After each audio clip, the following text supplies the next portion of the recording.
The climate has a lot to do with what we get off the land.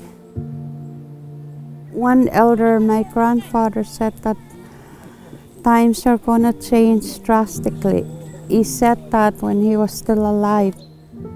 He was a hunter, a trapper, and he lived off the land. There's a tradition there too. Before you pick any plant off the land, you have to offer Mother Nature tobacco, an offering to the ground before you dig up any medicine.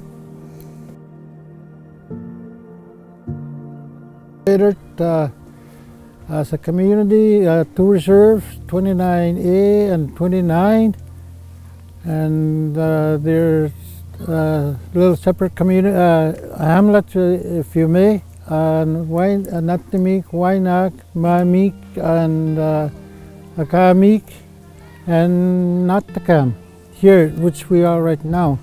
And that's where the schools are, the elementary school and the high school. I remember by hunters, by trappers. They used to go to their trap land, the deep snow around 3 feet. And this last winter there was no snow. Things are getting changed.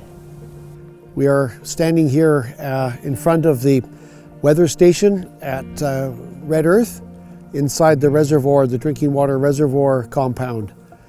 And we're here to talk about climate impacts affecting the traditional knowledge keepers and the community at large at Red Earth. This project is part of a larger project that looked at interviews, household interviews with community members, asking questions about their experiences with climate change, with the impacts in their health, at their homes, and in their community. Talking to elders, talking to land managers, and to educators within the community. And the project purpose is to really get an idea of how Indigenous communities in this part of Saskatchewan are experiencing climate change, and perhaps also how they plan to adapt to climate change.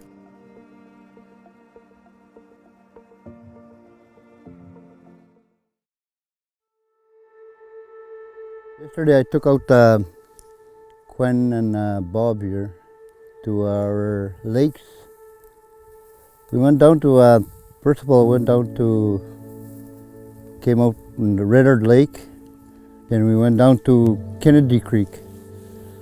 I showed them where all the hunting grounds were at, camps for the elders that were used to do years back. And I really appreciated these two. We come down here to film our old community, our traditional ways, asking questions, how we live from the past to now.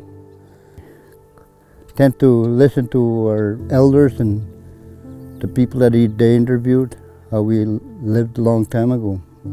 The old people used to say, regarding the rain, if it rains that long, if it rains for 3 days, it's coming from the east.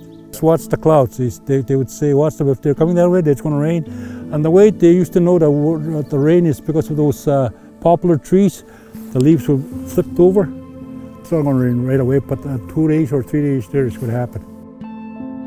Regarding the lands itself, there's dramatically changed because of the weather. This is the first year that I can remember that we didn't have at least 3 feet of snow, 4 feet of snow. Yes, there's less moose now. I recall when back in the 70s there used to be a lot of moose. I recall that. Yeah. And bears. I think there's a lot of bears now. They're coming to the garbage dump. I think that's what they're coming close to the reserve now. Accustomed to it, they're not afraid of the people. And Our lake last fall turned into like a little creek because the water is going out of the lake and into the river. Last year it was actually, the water was really bad. Last year was actually really solo. It was actually not enough water. There was only this little much water. We have water issues off and on because our water system down here sometimes I think that creek where they get the water from sometimes goes really low, and they use a river osmosis system for our water. Last year there was no berries. Got evacuated some years, and it's not fun being evacuated and being displaced. Very stressful on the family and on the children. I didn't enjoy it. We had more than maybe 3 or 4 evacuations of floods, and 1 evacuation from the smoke from the Pasqua Hills. Nobody wants to stay because of that smoke, and they want to move right away. And at the health center, they're the ones that look after it, and they started working on it. So they would, the chronics, the elders, the pregnant women, the children, they're the first one to be moved out because nobody can stand the smoke. Not in the old days, it was different. I recall all I could just smell smoke, but it wasn't that bad at all at that time. But today it's different. From here, maybe 10 feet as far as you can see, that's how the smoke was. We got evacuated to Saskatoon for 2 weeks. Yep. It was hard. You got to remember, our people, they just go out and go fishing or go hunting. Jump into your motor, jump into your quad, and you're off hunting. In the city, you can't do that. If you're sitting in your room, you have no money. And that put a lot of stress on some of our people there, that they can't go anywhere because of lack of financial funds. And after a while, it kind of, you get depressed. The flooding and the smoke and the fire, they impact us. We looked at the historical precipitation from 1901 to 2000, and we saw a big change in how the precipitation was falling. We saw in the spring and the fall that we were seeing more rain falling rather than snow. So in like November, October, we're seeing an increase in the amount of precipitation that falls as rain rather than snow. And again, in March and April, we're seeing more rain rather than snow. And we saw this all over the prairies, that this is something that we noticed in the historical record. And this will be happening again in the future as we are seeing increase in air temperature. So there's a number of different effects. If air temperature goes up, well, evaporation from lakes will go up. That just makes sense. The lakes will be, the air can hold more water, and so more water will be evaporating from the lakes. Also, the ice cover will be on the lake for a shorter period of time as well. So there's more evaporation is likely to increase from lakes. That's something that is likely to happen. The one I noticed last year was because of the migration, the ones that are coming from the north. They were coming late, real late. They usually come around in the end of August, like those snow geese, lesser geese, speckles. They were coming late. In the spring, this spring, they came in late again. They didn't show up till somewhere in May, first week of May, the end of April, I think they come in. They should be arrived earlier, but they didn't. And also the ducks, they do come in late. That's what I noticed. That's because I'm a geese hunter and duck hunter. That's what I noticed. Animals are going to be, they're triggered by climate in a lot of respects. They kind of follow the patterns of the seasons, they respond to temperature, precipitation patterns, and as those things change, animals are going to start to change as well. And this can actually cause quite a few problems because a lot of migration patterns, particularly for birds, are based on food availability. And that food source is going to be changing as well. And so often we end up with these mismatches. Often birds will migrate to a location because at that particular time of year, the food source is plentiful. There's a possibility that they will migrate now to that place and that food is not plentiful because the climate has changed and it's changed the conditions, the growing conditions for that food. They used to make horses. They used horses and horse more.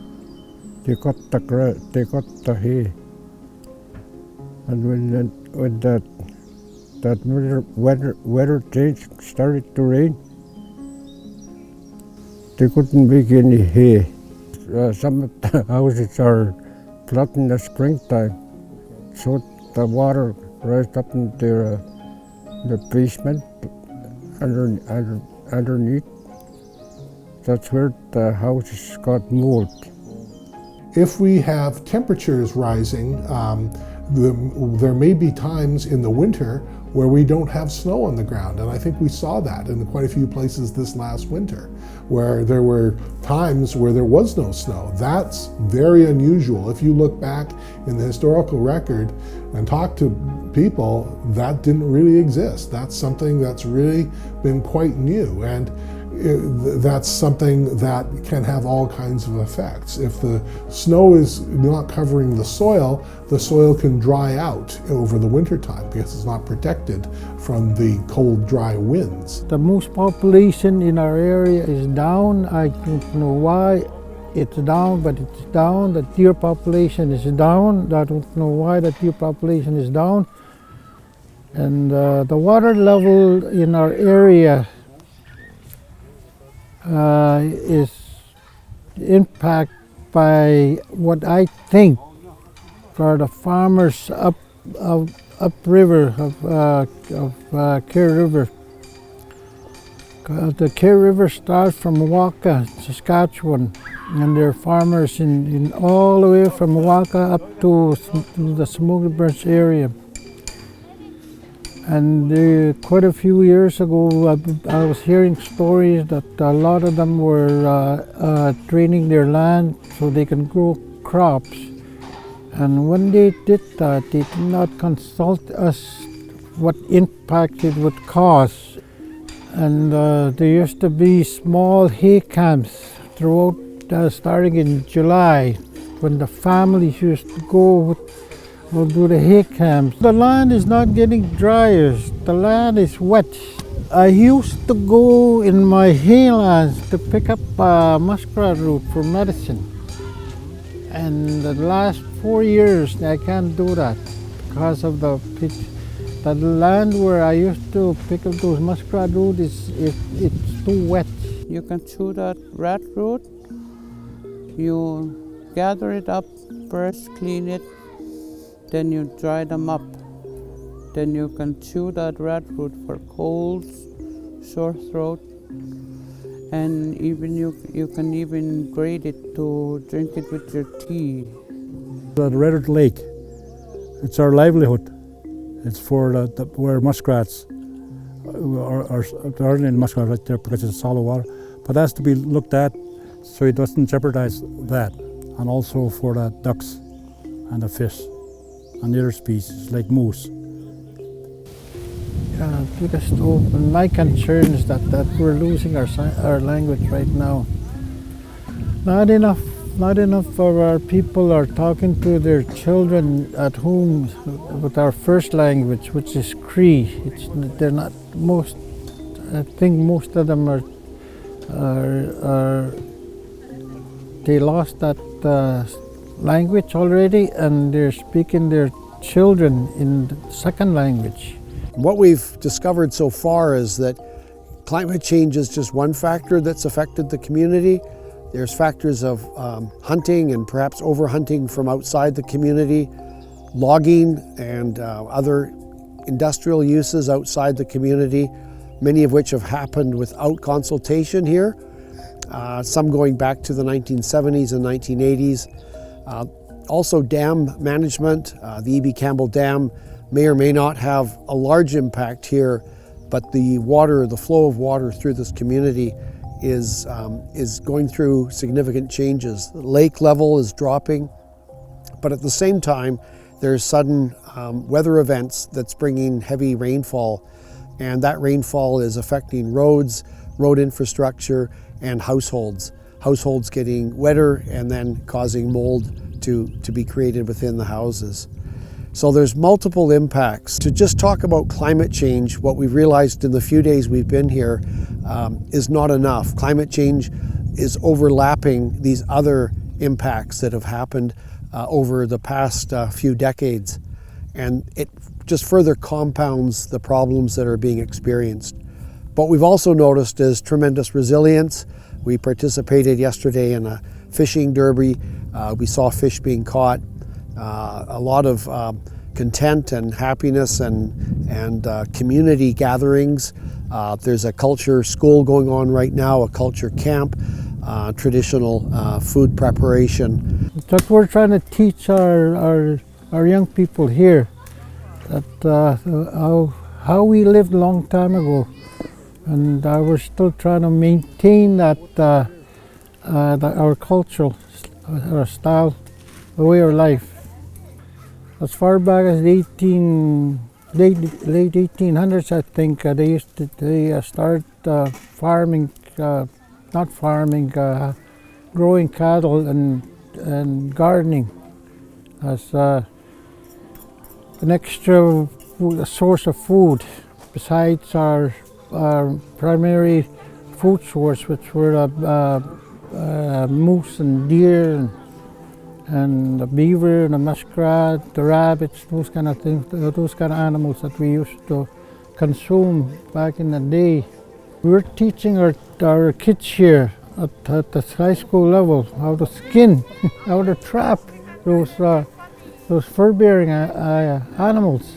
And we teach them not to overkill or over-trap. That's what we teach them. That's what I teach them anyway. It's important to listen to the elders. That's what I did. I used to spend time with elders. They would tell stories, and those stories, they would say this is going to affect you in the long run. You better be prepared. That's what they used to say us. They used to say to us. Yeah. They used to pick moss. Moss was used as a pamper.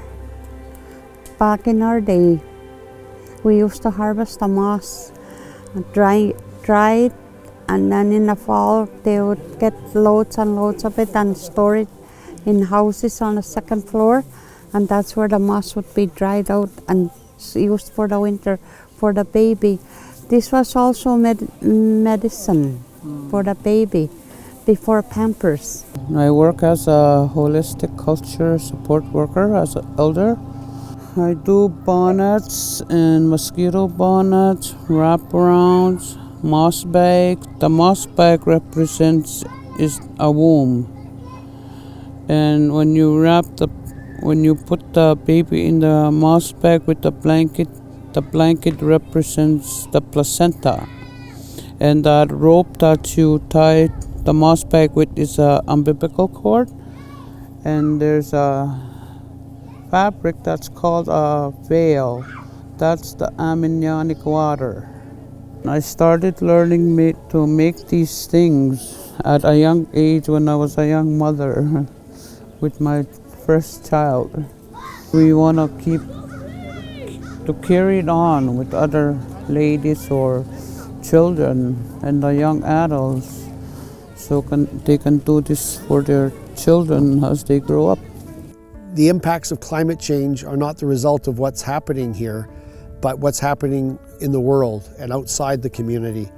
And so the sudden weather events, the storm events that are causing flood, the low water events that are caused perhaps by water diversions, these are external factors from outside the community. And so when asked, the response quite often is that there's very little that can be done within the community to stop these effects of climate change. But at the same time, there's traditional practices that will keep the culture alive. And maybe that's the more important aspect, that food harvesting and food preparation, food distribution, looking after elders, looking after the young, these are adaptation strategies that have long been held by Indigenous communities And these are the human practices that will help in the future. Well, I hope that children will take part in learning what we're trying to show them culturally, because I believe that they're going to need this down the road when things get harder for them. That's why we have these culture camps for them to learn